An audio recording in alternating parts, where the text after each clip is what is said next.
Hi everyone, this is Neel Raithatha, also known as the Wax Whisperer. Thank you for joining me in my latest video. I thought I'd start off on this occasion by showing you all the wax that I removed from this patient's ear. Now, they travelled a fair distance. They travelled from Lancaster, so it's probably a 2-hour journey each way, and they come every year. And the specific reason why they come and visit myself is that many years ago, this patient developed tinnitus after having ear irrigation performed, and subsequently whenever they've had their ears microsuctioned in the past, they do get a slight spike in their tinnitus, and they come to me to see whether I can remove the wax without performing microsuction, which it can be a lot more tricky because when you're using instruments, you're having to manipulate them in the ear. Not saying you don't have to manipulate the suction probe, of course you do, but with the instrumentation there's more so. And with the instrumentation, you're going to be approaching the canal walls more so than the suction, because quite often with the instruments you're having to get in and around and behind the wax, where suction you can get a grip on the main body. So and of course with the instruments in the inner 2/3 of the ear canal, the sensitive bony region of the ear, if you become in contact with the bony part of the ear with the instruments, it can be very painful. Now, this patient's earwax was very wet and loose, and sometimes the wax can be a bit too wet and loose to use instruments. So because of the consistency of the wax, at least on this side, I wasn't able to use an ear hook. Now, if you stay tuned until the left side, I actually managed to remove a lot of wax with this consistency using forceps, which I was a bit surprised by. There's a lot more keratin dead skin on their left side, so I can grab onto that. So we successfully managed to remove all the wax from both ears just using a Jobson horn and a forceps in the left side. They have got a very narrow bendy ear canal, and in addition their tragus, so the tragus is a piece of cartilage, kind of the triangular piece of cartilage just before the entrance of your ear, and that was quite prominent. It was hanging over the entrance quite a lot, which can make it more difficult because it can somewhat impact in the insertion of the instrument, but you just work around it. The more time I spent in the patient's ear, it became kind of fine. I actually used the tragus to my advantage. In the end, I started to rest the instrument against it. So you can see the eardrum in the distance. Now, this patient had COVID, I think 4 or 5 weeks ago. So in the UK, there seems to be a bit more, another wave coming through, because there's a lot of patients who have had to cancel or they've rearranged. When they've rearranged, they've said they previously had COVID, and of course they didn't want to come to the clinic, they weren't well, and subsequently after their COVID they developed nasal congestion, which has then led to the patient experiencing eustachian tube dysfunction. Now, any qualified audiologist or hearing specialist, and I'm going to move on to in a moment, would be able to identify the eustachian tube dysfunction just by the appearance of the eardrum. I'm sure many of you would be now, because if you've been watching for a few years. And that's because the patient's got an attic retraction. So we confirmed that with tympanometry as a pressure test. I also performed tuning forks, which is another bedside test, which can give us invaluable information, what tuning forks can do. And hopefully I can upload a video tomorrow demonstrating a case where tuning forks were very, very important. It can help you diagnose whether a patient's, it's just say a patient attends, and this is what happened with another patient that attended from Great Yarmouth today. A patient attends with a blocked ear, but they don't have wax. So we then got to make a diagnosis. Has this patient got an acoustic neuroma? So have they got a brain tumour, a tumour just below their brain, which on the auditory nerve, which can potentially grow and, of course, impact on the brain? So have they got an acoustic neuroma? Possibly someone's got a single-sided loss. Is it a sudden or rapid loss? So in that case, again, it could be the acoustic neuroma. It's grown inside. It's impinging against the auditory nerve. Now, acoustic neuromas generally form on, they are, another name for them are vestibular schwannomas. So these benign tumours, they're not malignant, they are benign. They grow on the vestibular nerve, which is the balance nerve. So the 8th cranial nerve, also known as the vestibulocochlear nerve, is a combination of the auditory and vestibular nerve. They intertwine. So this vestibular schwannoma, acoustic neuroma, actually grows on the balance nerve. It grows and it can impinge on the hearing nerve, causing patient single-sided hearing loss and tinnitus. Patient didn't have any vertigo, didn't have, they had tinnitus, but not more prominent in one side. So we had to think about that diagnosis. Second of all, did they have Meniere's? So again, Meniere's is another serious condition which can affect someone's balance, but it can also cause a hearing loss in one side. It can also cause a hearing loss in both sides, typically associated with fluctuating hearing loss, a fullness pressure in the ear before an attack, tinnitus worsens in that ear before an attack, and they can have sudden drop attacks. So patients with Meniere sometimes can suddenly just drop. They lose their balance completely, and they can suffer from extremely severe vertigo, nausea, even sickness lasting 4 hours at a time. So during that time they have to be in bed.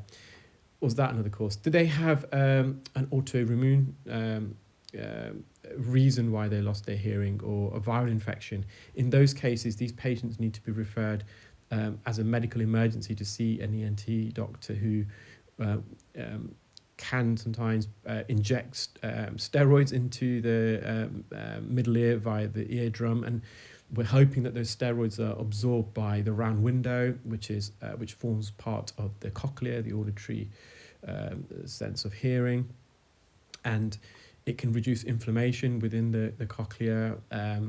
So a viral infection or autoimmune response by the body can increase inflammation and therefore reduce blood flow, can then cause permanent loss. So sometimes in these sudden or rapid cases of unilateral hearing loss, they can be reversed with very quick treatment, so that ideally within a 48-hour time window. So I had to think about that. This patient I'm referring to have acute otitis media, so glue ear. Now, interestingly, that patient did have glue ear in the end. But it was missed by another practitioner who didn't have the necessary ear knowledge or the ability to ask the history, ask the right questions. And a few years ago, unfortunately, a 39-year-old gentleman in Birmingham, not too far from where I am. So I'm in the East Midlands, Birmingham's in the West Midlands, so it's next door county. They went undiagnosed with a glue ear, so acute otitis media with aphasia, and unfortunately they later passed away in hospital because it led to meningitis and a brain abscess. So I had to think, has this patient got that? Have they got eustachian tube dysfunction, which is what this patient's got as well? Have they got a patulous eustachian tube, which is kind of in a way an opposite of the eustachian tube dysfunction? Did this patient have semicircular canal dehiscence, which is causing that hearing loss in one ear? Did they have a cholesteatoma, middle ear cholesteatoma, causing that hearing loss? So you can see when a patient attends an earwax removal appointment under the assumption they've got earwax, quite often it's not. And that's where our audiological knowledge and skill is vital to diagnose and give the correct advice to the patient so they receive the correct treatment as quickly as possible in some cases. So this leads on to my next point, which you all know I've been talking about the last week or so, about lay people with no previous ear experience, getting trained in earwax removal, and even other healthcare professionals who don't possess ear experience. So, I mean, you could be a healthcare professional, and that's, you have got then a lot of the skills, almost the supporting skills, because when you work in the health industry, these skills are somewhat interlinked and they cross over, but then you need to have that knowledge of the ear. So you could be a healthcare professional, but then you need to top up that knowledge for the ear in order to perform earwax removal. So because the patient I described, who I will discuss tomorrow, was just told, yeah, it's fine, your hearing will come back in 48 hours, don't worry, everything's okay. And the patient was actually been watching my feeds of late, and so they said, no, we're going to Neel, because they want a proper understanding. They want someone who knows what they're talking about when it comes to ears, even if it's not earwax. So just to update you guys on what's going on, I was expecting some dialogue, if the truth be told. I was hearing through the grapevine that I would hear something, but nothing. It's radio silence. And we had a whistleblower today who works for a big high street chain. If you wait till the end of the video, they've asked me to release a statement. Of course, they're extremely worried about their job. They do want to leave, but they're just in the process of hopefully finding other suitable employment. They can't afford to lose their job because of the cost of living crisis in the UK, and I'm sure across the world as well, different parts of inflation. So they've made a statement, and in that statement, they confirm that their high street chain does train non-clinicians in earwax removal. The training is poor, inadequate, unsupervised. They've raised concerns, and it's fallen on deaf ears, pardon the pun. Nothing's being done about it, and as a result, they're not happy with the practices. They don't think the employers actually understand the risks posed by non-clinicians with no experience, qualifications, performing invasive procedures. Now, ENT, I've spoken to many ENT again. They all agree this is a medical healthcare procedure. It requires not only the practical skills, which a lot of audiologists and other healthcare professionals like nurses who work with this, and doctors, ENT, because it's not only the knowledge, but that knowledge is transferred into practical skills over the course of their training and profession. I mean, I've been doing audiology for 4 years, before I even contemplated doing, qualified. Earwax was a separate skill we linked afterwards, but I had all these skills that I could transfer over. Done thousands of procedures in people's ears of different sorts. So the management of the high street chain just ignored the patient's, not the patient, the whistleblower's concerns. So I am fighting the fight. I think this is a big one. I'll let you guys read it, and obviously feel free to pause. In fact, I'll extend it so you can read it fully. Now, some of my family and friends are a bit concerned because obviously I am now calling out, big industry players here. But if I can't speak out, who is going to speak out? Because people like this individual are so petrified, they're so scared. So I have an obligation to do so. So hopefully, by educating the public, that's the way I'm going to win this battle. If you guys are aware of what's going on.